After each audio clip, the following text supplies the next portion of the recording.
warm welcome to all our viewers. I'm your host Harshit Bhatia and you're watching another episode of South Asia Focus. Let's begin the show. India's diplomacy continues to gain global recognition as the country plays an increasingly influential role in shaping international dialogue on sustainability, technology and inclusive development.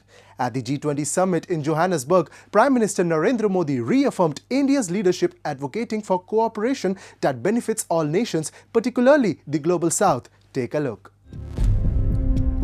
India's diplomacy is increasingly being recognized on the global stage, with the country emerging as a key voice in shaping international agendas on sustainability, technology, and inclusive development.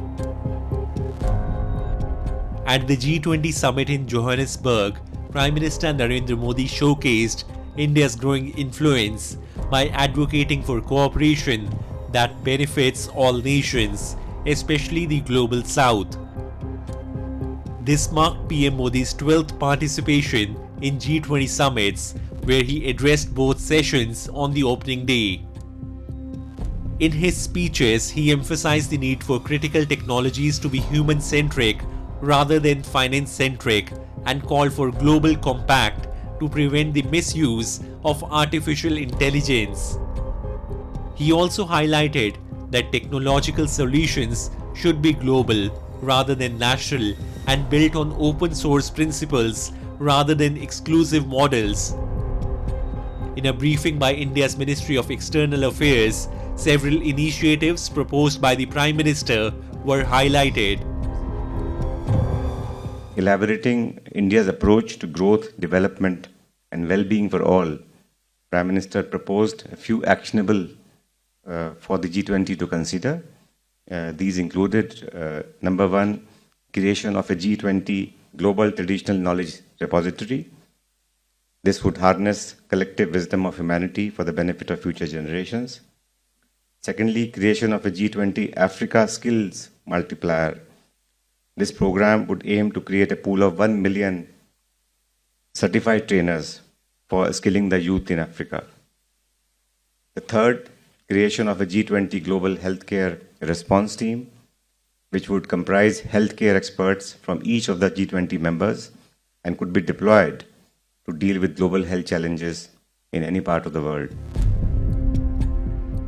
Beyond the summit hall, PM Modi held meetings with leaders from several countries, including Canada and Italy. India and Italy announced a joint initiative to combat terrorist financing while discussing ways to strengthen trade, defense, and security ties. PM Modi also attended the India-Brazil-South Africa IBSA leaders' meeting, urging urgent reforms in global governance, particularly the UN Security Council. Furthermore, he met with South African tech entrepreneurs, encouraging them to deepen collaboration with India. Over the last few years, we invested 80,000 crore in India, and our intention is to double these investments. We are very excited about the potential of growth in India technology, and meeting with Prime Minister was amazing because under his leadership, the use of technology in India has been a reference for the world, and we think Naspers and Prosus can learn from India, but also contribute to invest in startups' ideas to make India a benchmark in AI globally. That's the experience we have, and we really want to invest and develop together with India. So we discussed with Prime Minister many areas to keep investing in new technologies and AI, and I'm confident we are going to keep succeeding in our investments in India. The G20 summit wrapped up with the adoption of a leaders' declaration, building on the priorities India championed during its 2023 presidency. It called for greater solidarity, equality, and sustainability as pillars of inclusive global growth, while strongly condemning terrorism and reaffirming support for international efforts against money laundering, terrorist financing, and proliferation financing. India's proactive diplomacy and forward-looking initiatives not only shaped these outcomes, but also reinforced its stature as a trusted and influential global leader. Under Prime Minister Modi's guidance, India continues to set benchmarks in technology, innovation, and sustainable development, demonstrating a leadership approach that unites nations, fosters progress, and promotes shared prosperity for the world.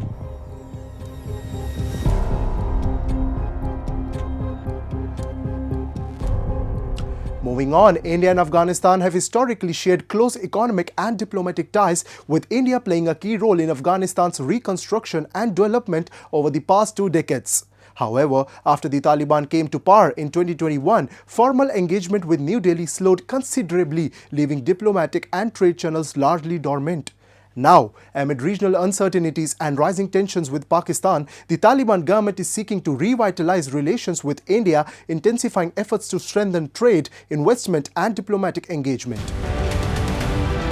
India and Afghanistan have long enjoyed close economic and diplomatic relations, with New Delhi supporting Kabul's development and infrastructure projects, including roads, hospitals and power plants over the past 2 decades. Since the Taliban takeover in August 2021, India's official engagement with Kabul slowed, limited mainly to humanitarian aid and non-political channels. But signs of change are emerging. In a move to reinvigorate bilateral ties, Afghanistan's Minister of Commerce and Industry Alhaj Nuruddin Azizi recently arrived in New Delhi. His visit came just weeks after Afghan Foreign Minister Amir Khan Muttaqi travelled to India, the first high-level Taliban engagement in New Delhi since 2021, signalling Kabul's renewed focus on stabilizing relations and boosting economic cooperation. सबसे ज़्यादा जो हमारे अल्हम्दुलिल्लाह इसमें हमारे visit का यहाँ आने का इसका कंक्लूजन था, इसमें दोनों मुल्कों के दरमियान जो प्राइवेट सेक्टर होगा और जो ऑफिशियल डेलीगेशन हमारे तरफ से है या ऑफिशियल इंडिया की तरफ से है, एक दूसरे के साथ चाहते हैं कि काम करें। ये सबसे हमारे खूबी यही है। अगर हम किसी को और के साथ बात करेंगे तो वो यानी उसका मन होगा या नहीं होगा, लेकिन यहाँ के जो हमारे प्राइवेट सेक्टर था अफगानिस्तान में उसको इन्वेस्ट करने में पूरा दिल चाहते हैं। जो पहले भी अफगानिस्तान के साथ इन्होंने काम किए और अल्हम्दुलिल्लाह अफगानिस्तान में तो आपको पता है आजकल बहुत सारे मौके हैं कि अफगानिस्तान में काम करे, खूब कमाए और अपनी कंपनी को अफगानिस्तान में इस्टेब्लिश करें। As a part of the outreach, India and Afghanistan have announced plans to launch air cargo services aimed at boosting trade and overcoming disruptions caused by the closure of Afghanistan's border with Pakistan following military clashes.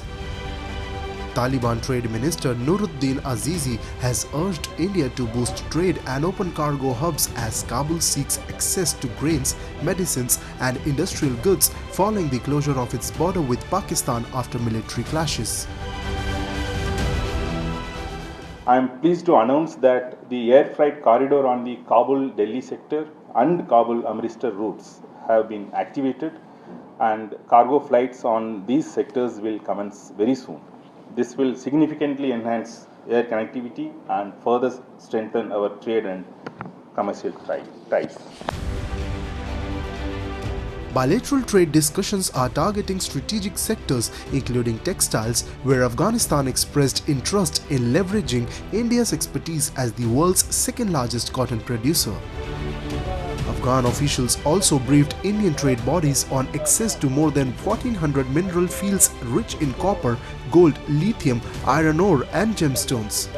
According to a joint Pentagon-US Geological Survey study, Afghanistan's untapped mineral wealth is estimated at around $1 trillion.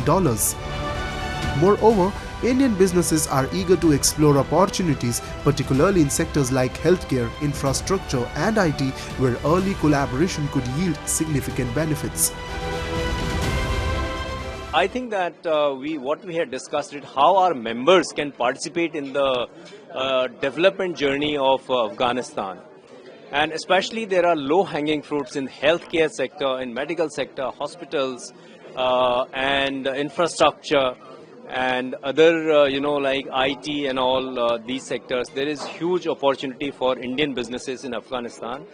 And the minister has assured that whatever issues that we have in past, in sense there are few members who are already doing business with Afghanistan, and they had shared their concern with the Honorable Minister of Afghanistan, who was very proactive. He said that whatever issues are there, we will find the immediate solution for that. With high-level talks and sector-specific collaborations underway, India and Afghanistan are working to deepen economic cooperation despite regional challenges.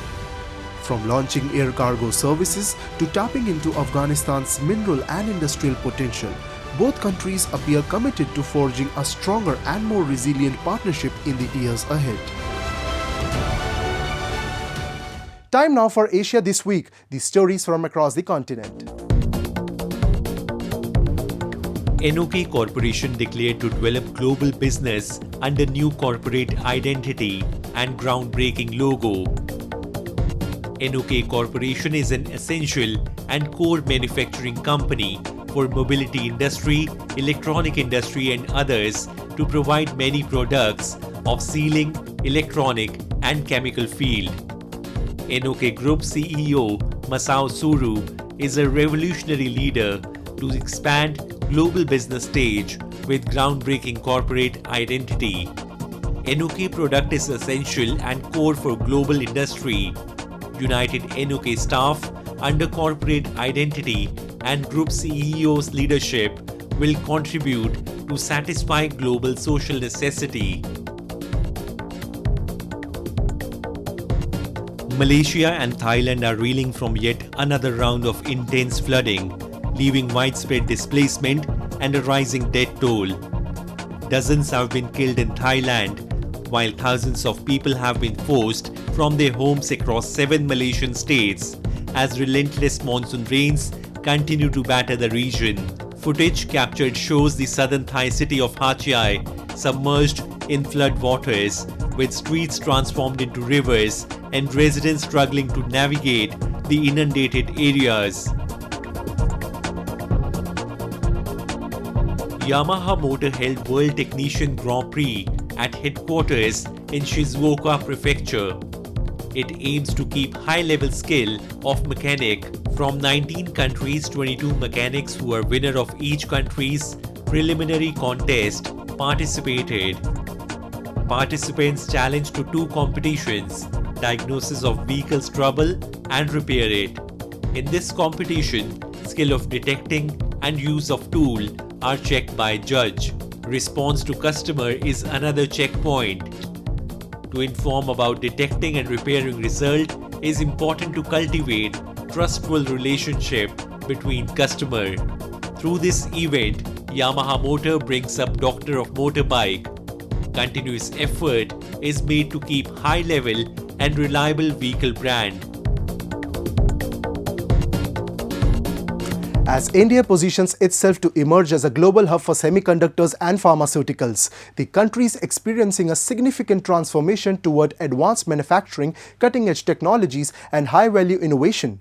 Supported by government initiatives, increasing exports, expanding industrial infrastructure, and a growing pool of skilled engineers, India is entering a new phase of technology-driven growth. Against this backdrop, I spoke with Mr. Gaurav Thakral, Managing Director of Avante Clean Room and Engineering Solutions, to gain insights into India's progress in these 2 critical sectors. As India positions itself as a global hub of chips and pharma, today we are going to discuss the emerging technologies, talent and next-gen manufacturing. By my side, I have Mr. Gaurav Thakral, who is the Managing Director of Avante Engineering Solutions. Sir, thank you so much for your time and thank you so much for joining in today's show. Thank you very much, Harshit, and thank you so much to the ANI team for having us on board and discussing this India's journey into semicon and pharma. Very glad to be with you.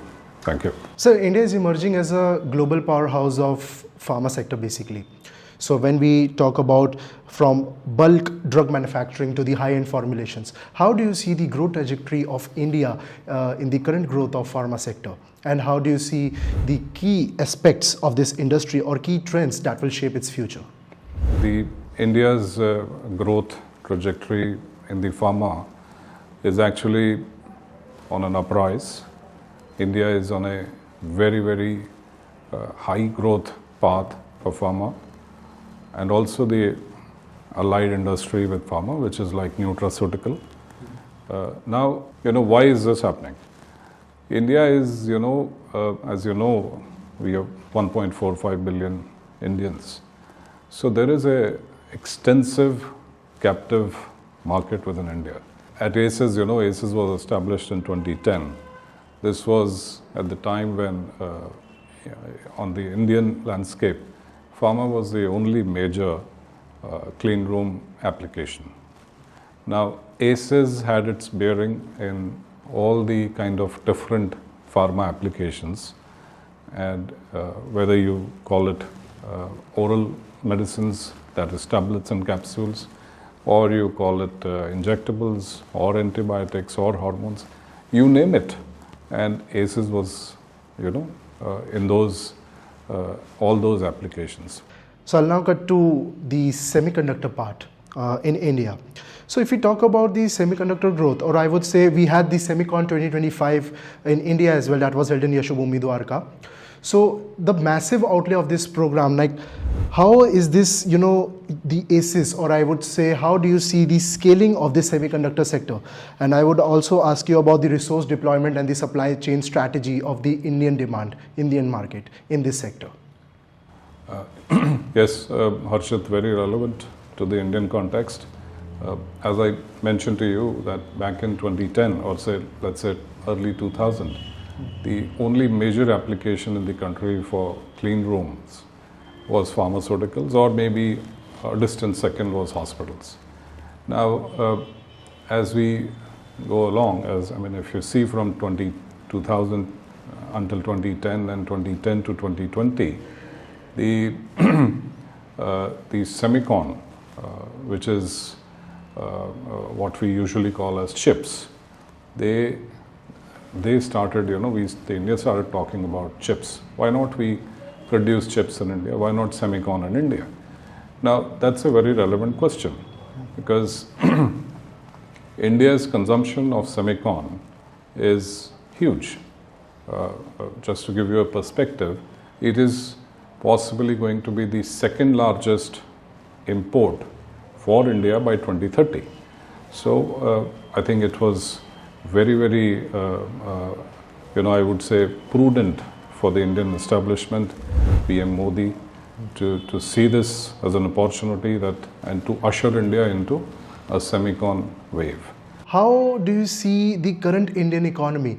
There were a lot of US tariffs as well in previous months, when US was giving us tariffs on the Indian market. How do you see, but still India is, standing as a self-reliant economy today.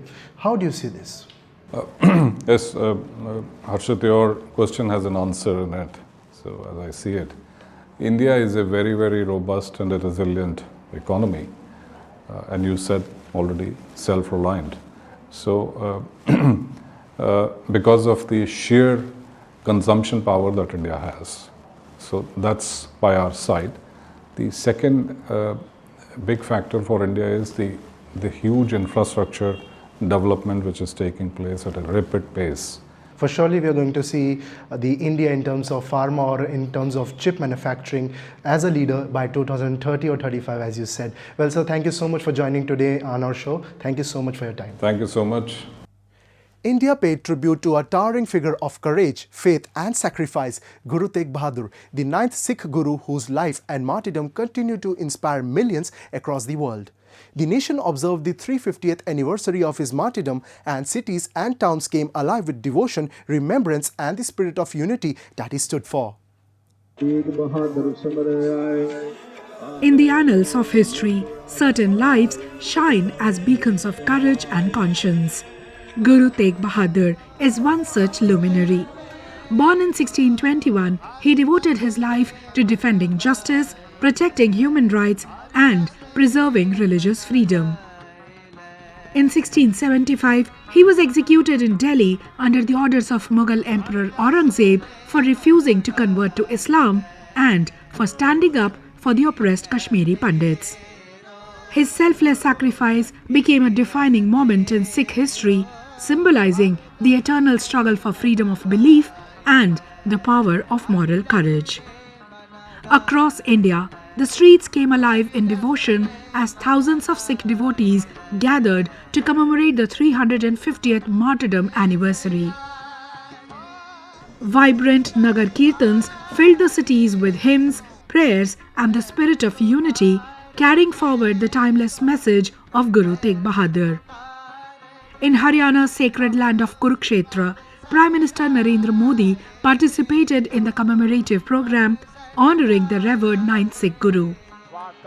Speaking on the occasion, the Prime Minister emphasised the enduring legacy of Sikh Gurus in shaping the values of service, courage and truth, and noted that their teachings are now included in the national curriculum to inspire future generations.